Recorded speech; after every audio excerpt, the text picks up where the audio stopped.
to stiff arm and pay dirt. Touchdown, a fourth today for Taylor. Jonathan Taylor, 5 touchdowns today for the Colts in a stunner. Over the middle, caught for the touchdown. Justin Jefferson fires Adams, is open for the touchdown. Throws it up for Jefferson. He's got it, and he is in. Touchdown, Minnesota. A bomb to Valdez Scantling. Touchdown, Green Bay. Can he get in for the fourth time? He does. Austin Eckler for the touchdown. Mike Williams down the sideline. Steps his way into the touchdown. Welcome in, everyone, to the Lucky Shots podcast. This is the Week 12 Fantasy Show.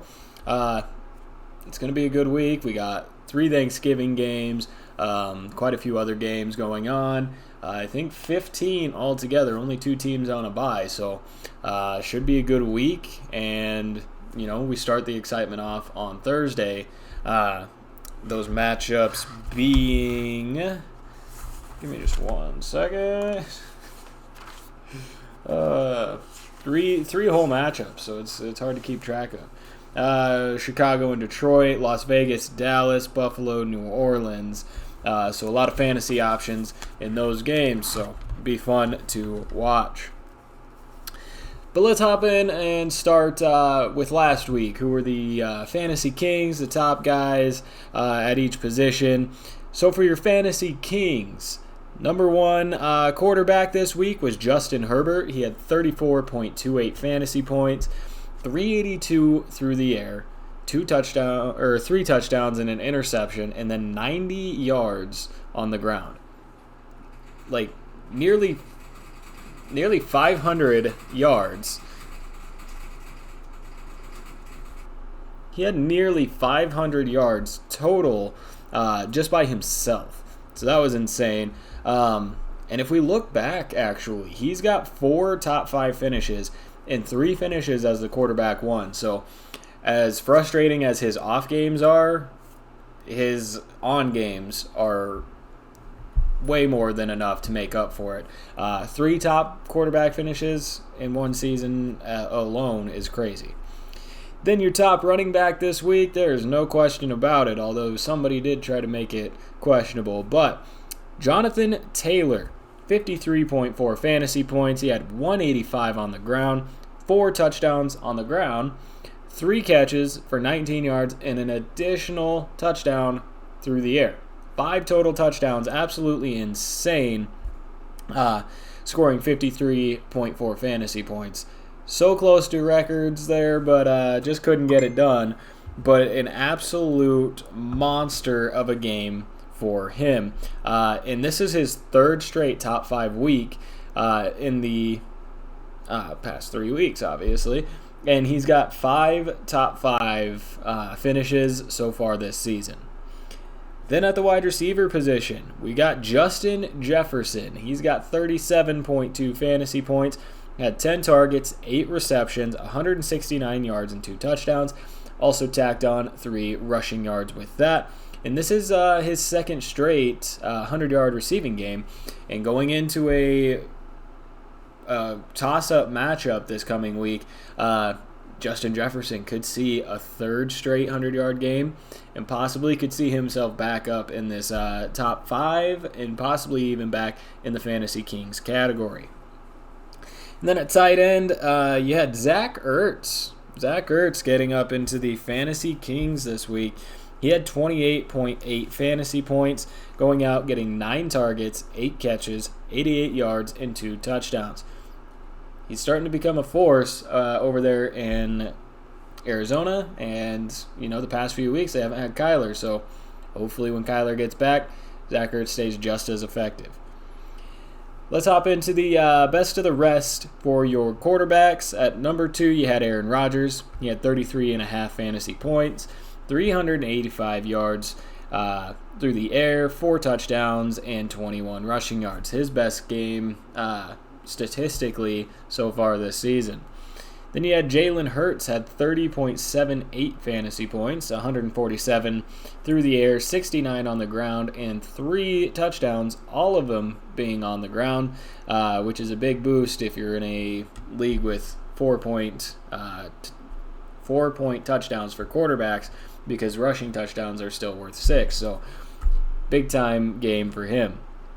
And then in his returning start to Carolina, Cam Newton gets in at the top, or in the top 4 with 26.16 fantasy points. He had 189 passing yards, 2 touchdowns, 46 rushing yards, and an additional touchdown on the ground. And then Kirk Cousins rounds out your top 5, a silent stud so far this season.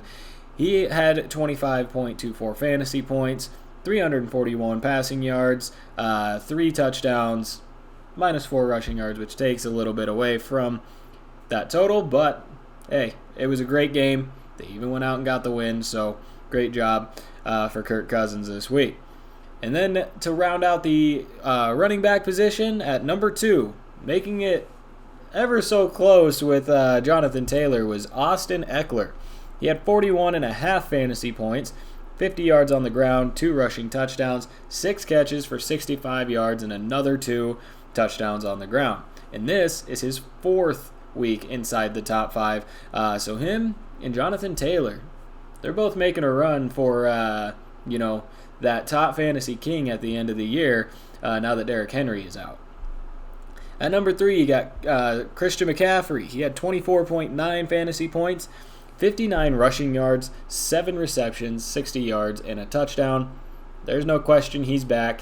Cam is now back, so it's going to be a good tandem, I think. And so far it has been.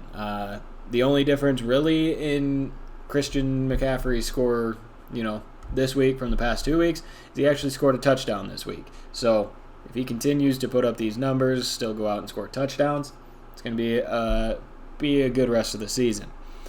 At number 4, you have Joe Mixon, doing everything entirely on the ground. Had 24.3 fantasy points, 123 yards on the ground, and 2 touchdowns. And then rounding out the top 5 is Deandre Swift.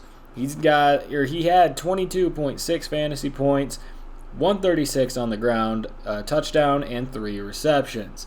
Moving on to the best of the rest wide receivers.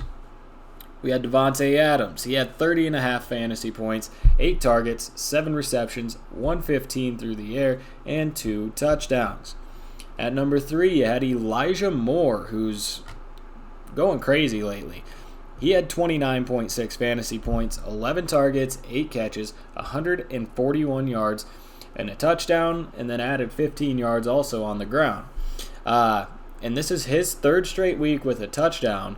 And I believe it's his 2nd in 3 weeks of big 20, 25-point game.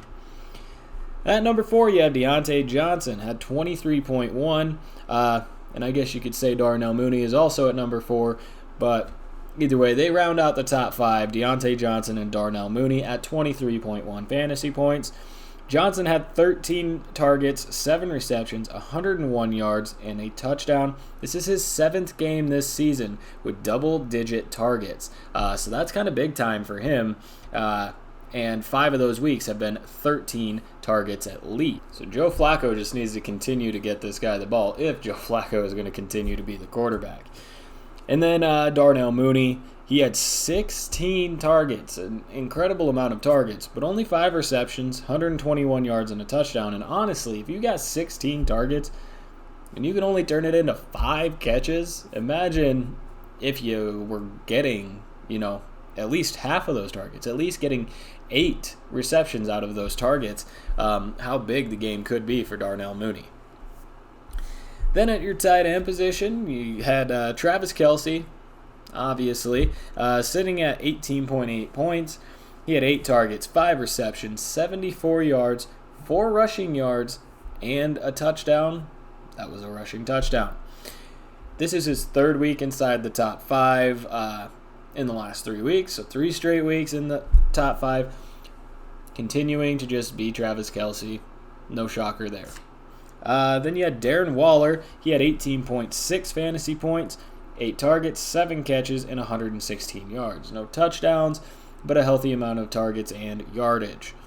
Then you had Adam Troutman at number 4 with 16.8 fantasy points, 8 targets, 5 receptions, 58 yards, and a touchdown there.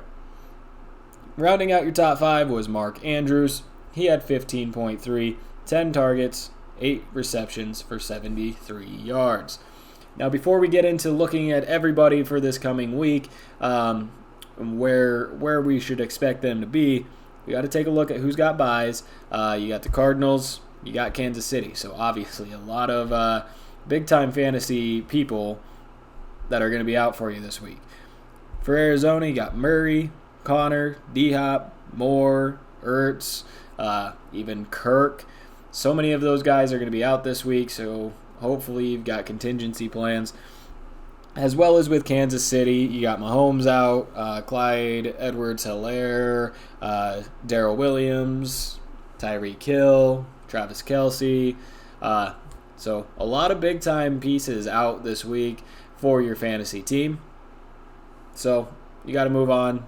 Hopefully you got something else up your sleeve. All right, so let's take a look at the quarterback position. Some of those top guys that I think are going to be up in the top ranks this next week. Lamar Jackson, he had a weird illness last week that right before game time, apparently. I think it was an hour before game time, declared him inactive. So probably burned a lot of people, but if you were paying attention, you got him switched out, and he hopefully didn't burn you. But this week, he's projected 24.8, going up against Cleveland, who is 22nd against quarterbacks. Lamar has he's had 3 boom weeks where it's I believe over 25 points. So there's a great chance he could do it. Going against Cleveland, who is kind of struggling. They're trying to find their identity, mostly on offense is where they're trying to find that. But if their offense can't stay on the field and can't convert drives into points, then Lamar's going to be out there quite a bit, wearing down their defense, and it's going to be a good week for him. Then Jalen Hurts, he's projected 22.2 going against the Giants, who are 18th against quarterbacks, so pretty favorable matchup there. But Hurts is coming off of a 30-point performance last week, and he went out and did everything he was supposed to, and he's looking very good. And I'm all in really this week on anybody for the Philadelphia Eagles going against the Giants. Hurts, I believe, he's going to be that dual threat guy. He's going to get all those points that way. You could even go with Miles Sanders.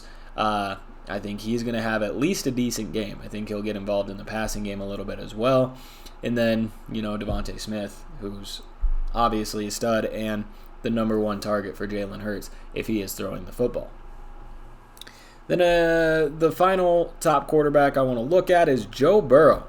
17.8 is his projection. He's going up against Pittsburgh, who is 19th against the quarterback. And if we go all the way back to their first matchup, Joe Burrow threw for 3 touchdowns. So big-time performance then. We can expect a big-time performance now. Hopefully, he keeps the interceptions out of it, because if he would have kept the interceptions out of it against Pittsburgh, it would have been a much better game for him. But, we just saw Pittsburgh give up the top quarterback spot to Justin Herbert last week. Who's to say that Joe Burrow and Jamar Chase and all of those weapons can't go out there and do the same? For your boomer bust this week, I just said his name, Justin Herbert. He's going up against Denver, who is 5th against quarterbacks. He's projected 20.7. And in the last 4 weeks, it has literally been highest of highs or lowest of lows. 2 30-point performances and 2 performances less than 15 points. So where is he going to fall this week? He's either going to be clear up there in the top 5, or he's going to get you less than 15 and probably cost you some weeks. I know that in a league that I am completely out of now, I have 0% chance to make the playoffs. His performance really killed me quite a few weeks where, he's clear up here and then just drops, and it'll kill you. But going against Denver, There's a good chance he could continue what he did last week. There's a good chance Denver's defense could actually step up and stop him this week. Who knows? That's why he's in the boomer bust category. Then you got Dak Prescott on Thanksgiving. He's going to be, well, actually today is Thanksgiving. You're watching this on Thanksgiving, so happy Thanksgiving. Want to get that out there. And you're probably watching this right before game starts, so very good. Anyway, so Dak Prescott's projected 19.9 going against Vegas, who is 9th against the quarterback. He had 3 touchdowns versus Atlanta in Week 10, which was 2 weeks ago. And then last week, going up against Kansas City, 2.64 fantasy points. That was it. All he had was 2 points. So he's just like Herbert, high of high or low of low. And, that ceiling is super high, but that floor is a basement, okay? So both of these guys, it's going to be tough.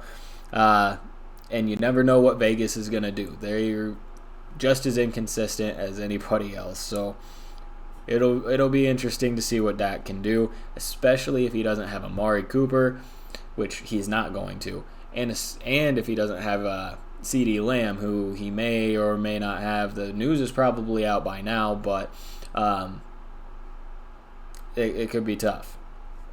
Then you got Matt Stafford, projected 19.2 going up against Green Bay, who is ranked 12th against quarterbacks.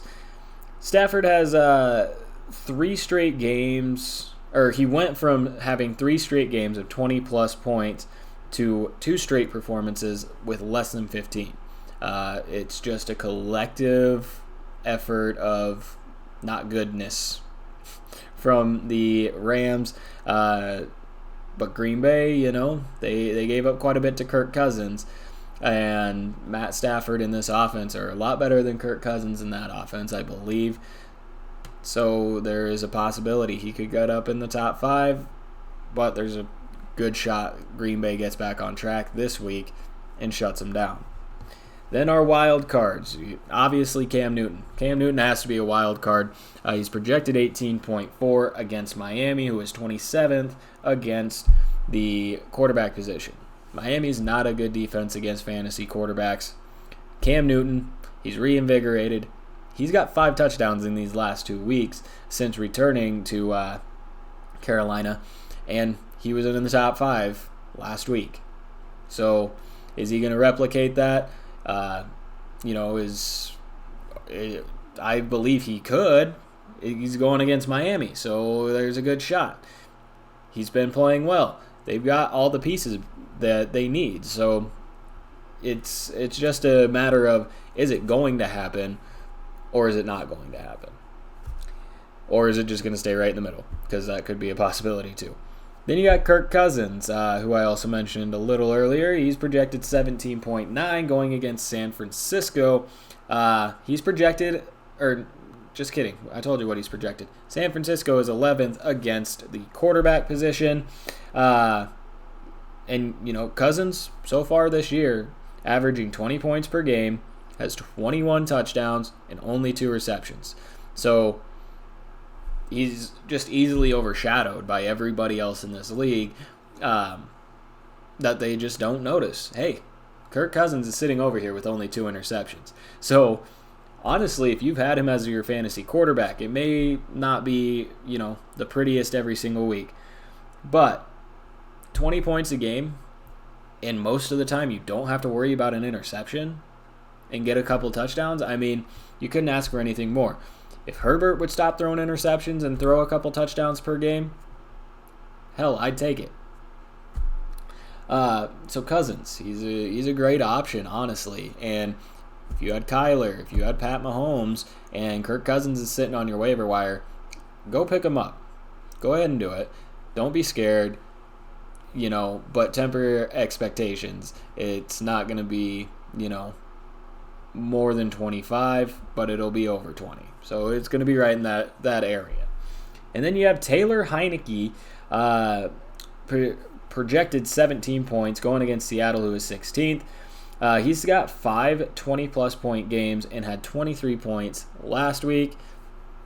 Washington's kind of on a roll right now. Heineke's playing well, so is it going to continue to be that way against Seattle, or is he going to hit some sort of wall at some point? That's really the question. For your top running backs, we're going with Christian McCaffrey this week, 22.1 going up against Miami, who is ranked 11th. Like I said earlier, he's back doing everything he used to do, and he's also got Cam Newton, so it's going to be a good combination. Then Jonathan Taylor, he's projected 21.8 going against Tampa Bay, who is 7th against the run, or against running backs, and it's kind of a tough matchup. It's kind of scary, but it's also Jonathan Taylor, and the work he's put in these past few weeks, I think he can go into Tampa and handle himself just fine, still get you in the top 5, and possibly run all over them and make them look silly and shock everyone like they did Buffalo last week. Then you have Najee Harris. He's projected 19.5, going up against Cincinnati, who is 28th against the running back position. And in their first meeting, he had 28.2. So obviously, 28 points. Let's see where that would have put him this week. Would have put him in 3rd, So that's a top 5 performance right there that he's already had against Cincinnati. Going in there again, high possibility, and I have high confidence that he can put up another game like that. For your boom or bust, Austin Eckler. He's projected 19.6 going up against Denver, who is 6th against the running back position. You have Eckler, who he had that huge week. But right before that, he had 2 weeks of less than 15 points. And then before that, a couple of good games. This whole Chargers offense, it's just based on, how they're doing, obviously. But they are just so back and forth on whether or not it's going to be a good game, fantasy-wise or not. And you cannot trust the consistency there. But for the opportunity of another 40-point week, you got to be a little more confident in Austin Eckler. But Denver could stop him. Their defense is kind of confusing, but sometimes they step up every once in a while. Then you got Deandre Swift going up against Chicago, who is 10th against the run. He's projected 19.1. And, if you watched yesterday's show, I picked Detroit, and I think the reason Detroit's going to win is because of DeAndre Swift.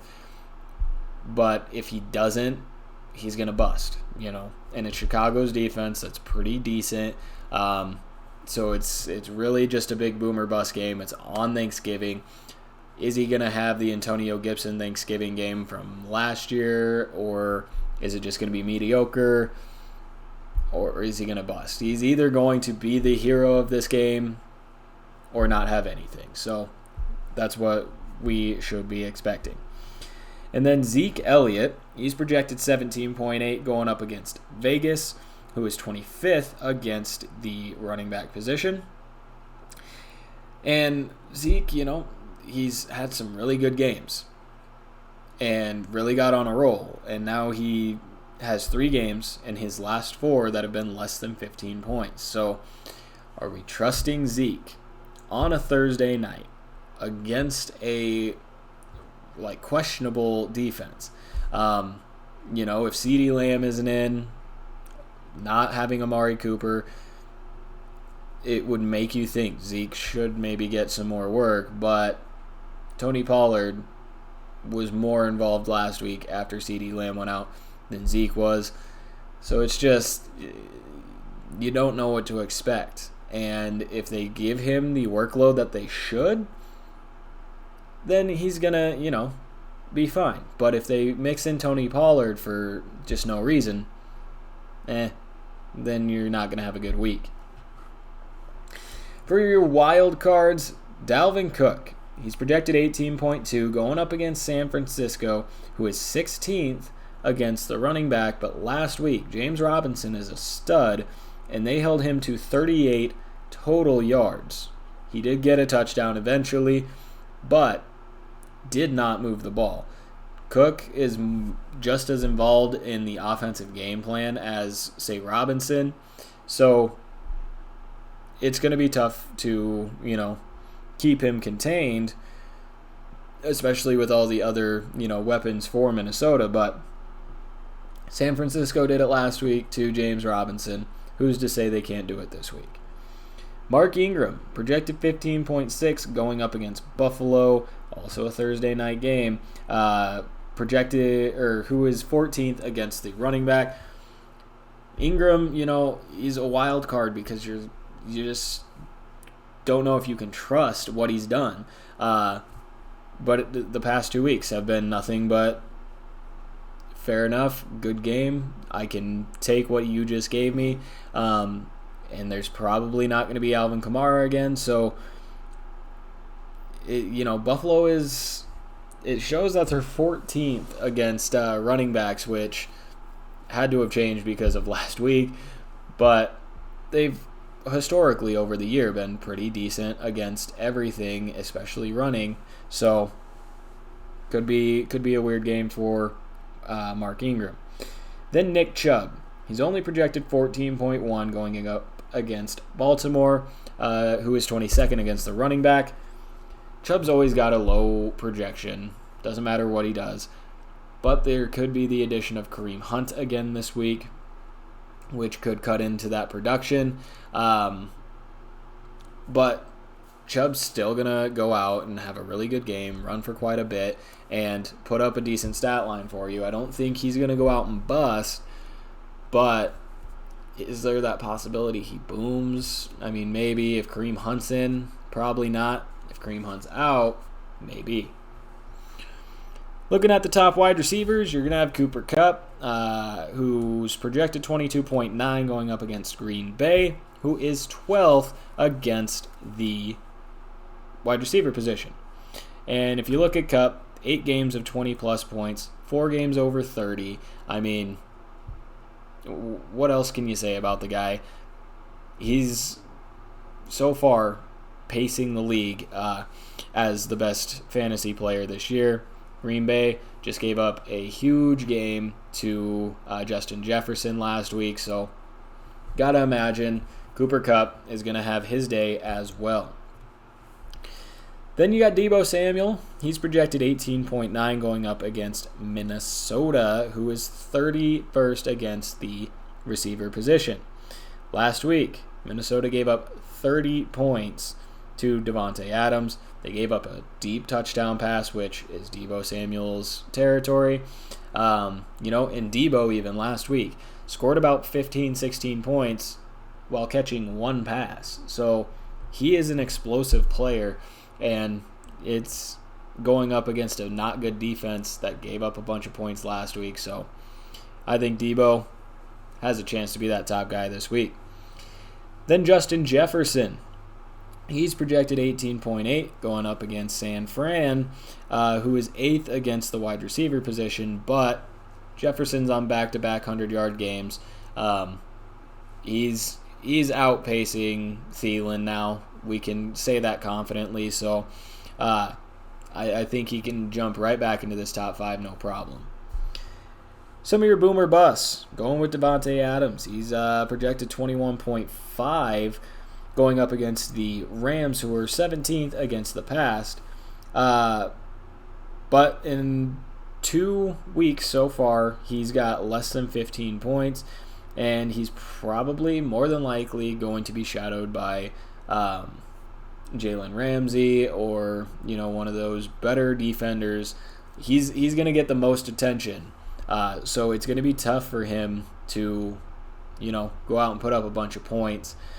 But this is a game that could be a shootout just like it was last week. And just like last week, he could go out and score another 30 points in a shootout game. Then you got Jamar Chase, projected 17.5 against Pittsburgh, who is 24th against the receiver position.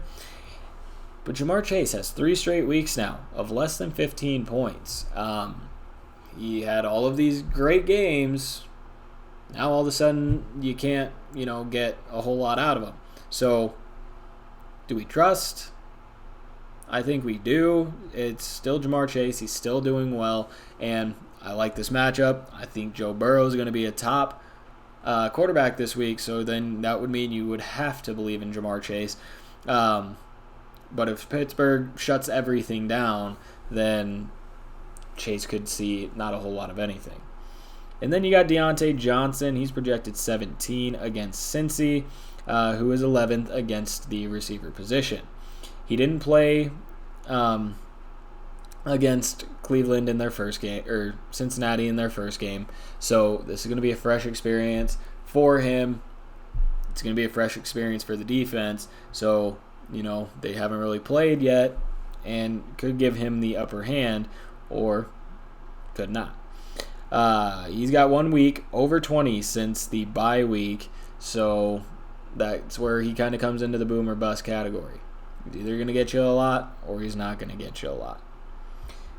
Then the wild cards, you got Jalen Waddle. He's projected 13.9 going up against Carolina, who is 4th against receivers. 4 weeks out of 8.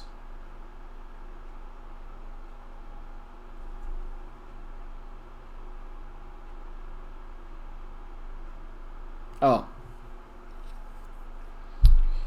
4 weeks, he's got 8 or more targets, and 2 weeks with 20 points.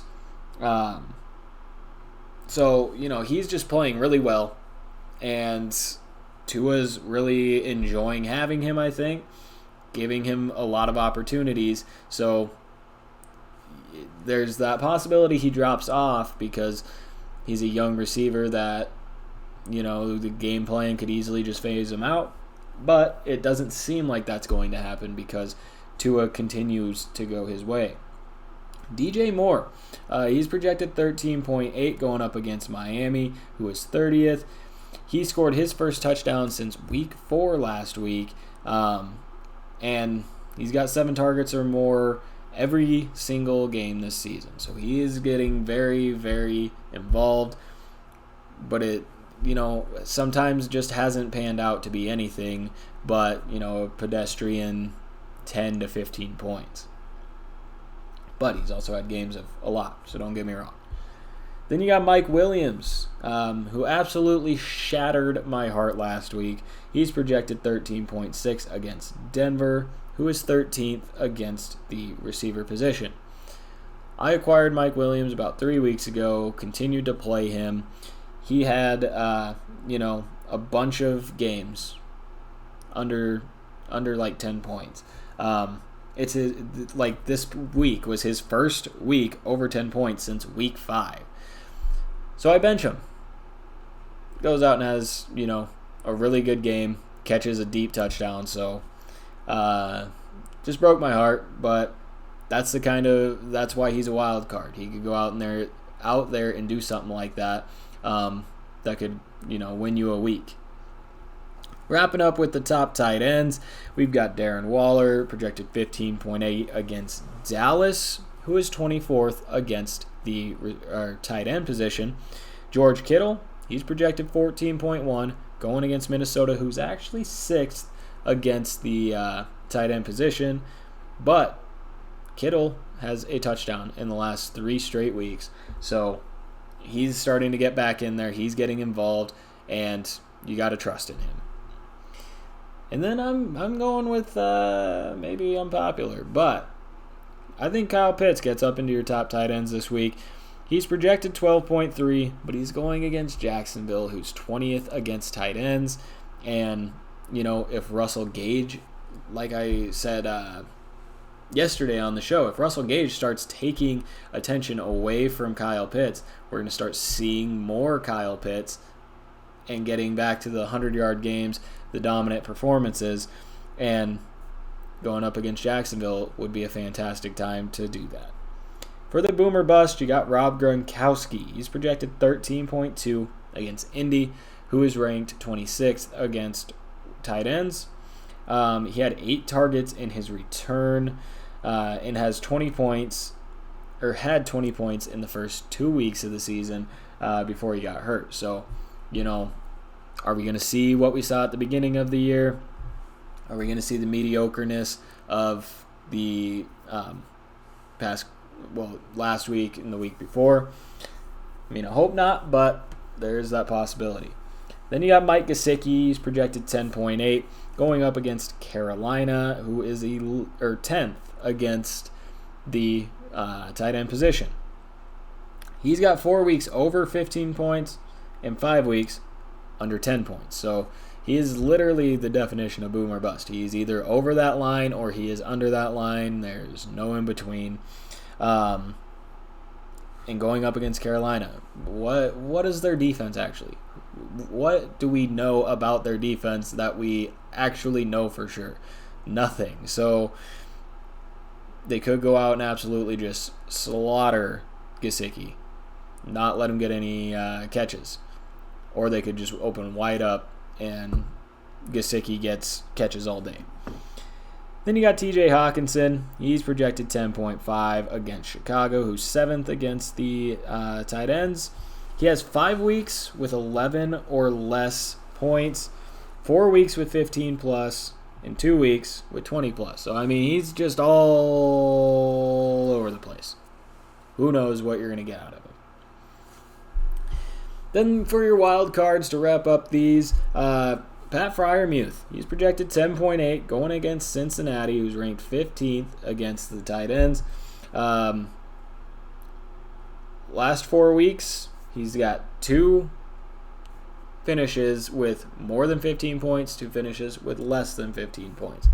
So, he's just either over or under. Is there a possibility we can get some middle ground and get, a solid just 15-point performance out of him consistently every week? That's yet to be seen. Then Noah Fant, projected 10.1, going against the Chargers, who are nearly last, 31st against tight ends. Fant has 2 games.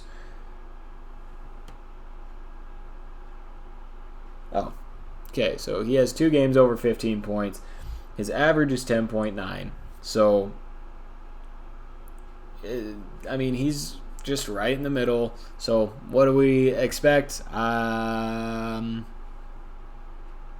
a Broncos fan, so hopefully we get a lot of Noah Fant. And then for Buffalo, Dawson Knox, he was on absolute fire, then broke his hand. Now he's back. Had a pretty slow week, but then had a good week last week. So what are we going to see from him? He's projected 9.9 going up against New Orleans. It's a Thursday night game. Crazier things have happened. So I think Knox could be in for a big game, but it could just be a mediocre game as well. We're going to wrap up the show today with some DFS picks. Again, we aren't going to have our show tomorrow with Dylan Corbett. So I'll give you your DFS right now. At the quarterback position, I'm going with Cam Newton. Okay, and it sets up with other things I've got in this lineup. So don't just scoff at me right away that I'm picking Cam Newton for my quarterback. He's pretty cheap as well, $5,600 of that $50,000 budget. He was the quarterback for last week. He's got 5 touchdowns and no turnovers in his last 2 weeks since returning to Carolina. And Miami's 27th against quarterbacks, giving up 21 a game, and they've given up 7 20-plus point performances. Writing's on the wall. He's going to have a good game. Will it be as explosive as some other ones? Maybe not, but it could be. Very well could be. And if you stack that on top of my running back, Christian McCaffrey, who is $9,000, that could be huge. And if you stack him on top of one of my wide receiver plays, that also could be huge. So we're betting heavy on Carolina this week. But for Christian McCaffrey, he's averaged 21.9 points since his return. He's got back-to-back top 5 finishes, Miami's 11th against the running back, giving up 15.7. But they've given up some big games. They gave up 27 to Buffalo, 31 to Vegas, and 29 to Tampa. He's projected 22.1, so, I mean, obviously we think he's going to be the top running back. We're going to bet on him that way, and hopefully it pays off. And he pairs well nice with Cam Newton, who could be throwing him the ball. For my second running back, I'm going with Javonte Williams. I'm just going to go ahead and bet on a weak Los Angeles Chargers defense against the run to hopefully surrender to Javonte Williams, giving him a touchdown. You know, he's really close. Really close. He's cost 5,200. He's just a touchdown away, really, from a big game. Like, he had 11.1 against Dallas, all rushing yards. So throw a touchdown on top of there, boom, huge game. And then he had a 30-yard touchdown against Philadelphia called back. So that would have taken his 6.9 up to a 15.9, almost 16 points.